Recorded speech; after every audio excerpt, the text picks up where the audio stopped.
Hello and welcome to another video in the How to Use series from Humbrol. This time we're going to be taking a look at Humbrol Liquid Poly. This is a low viscosity alternative to the ubiquitous Humbrol polystyrene cement and comes in 28ml glass bottles, each one of which is fitted with its own integral brush for applying the liquid poly to the model surface.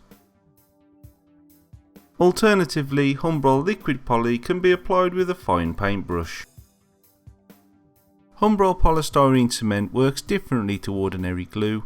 Rather than sticking the model pieces together, it actually melts the plastic so they form a kind of plastic weld. Humbrol Liquid Poly is the low viscosity version of Humbrol polystyrene cement. If we brush this onto some scrap old sprue, we can observe exactly what liquid poly does to the plastic. You'll see that straight away the plastic starts to melt, but after a couple of minutes it forms a kind of gel, and when the two pieces are pressed together heavily they start to bond with each other. If we allowed this to harden, this bond would become permanent. Now that we've talked about the theory behind liquid poly, let's put it to the test on some actual model pieces. The two mating surfaces need to be clean, dry and free of any dust, and then onto each surface a thin layer of liquid poly is painted. Be sure not to apply too much of the adhesive or it will flood the model and potentially melt some of your surface details.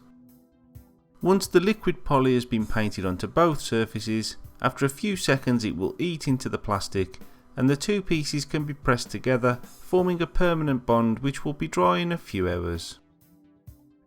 When joining two model parts together which have got a very definitive locating slot, such as on these Airfix Jackal seats, it's only necessary to apply the liquid poly to one half of the two pieces being joined.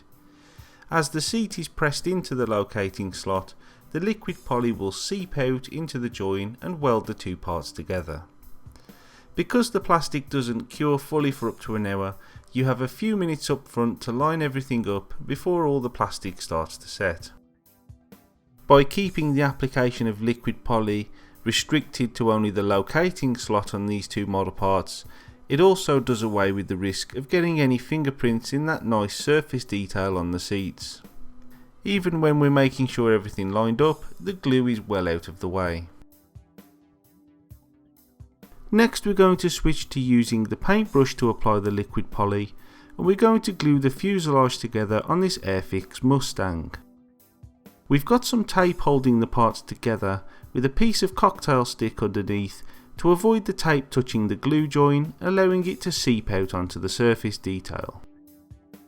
With the paintbrush loaded with liquid poly, we're going to just touch it into that gap between the two fuselage halves, and the adhesive will be drawn along the fuselage seam by what's called capillary action. By touching the paintbrush onto the surface just at the edge of the seam, the glue is drawn right along the gap between the two model parts. This is a very neat and efficient way to apply the liquid poly, and it does away with the risk of getting any overspill on the surface of the model. If you do try this technique and find that some of the plastic squeezes out from the gap between the two model parts, simply use the brush moistened with liquid poly to wipe the excess plastic away and then give it a light sanding after it's all cured. So there you've seen the basics of using Humbrol Liquid Poly and how it can be used to achieve a neat and clean finish on your models. We hope that you'll give this low viscosity cement a try in your future projects. Thanks very much for watching, and we'll see you again next time.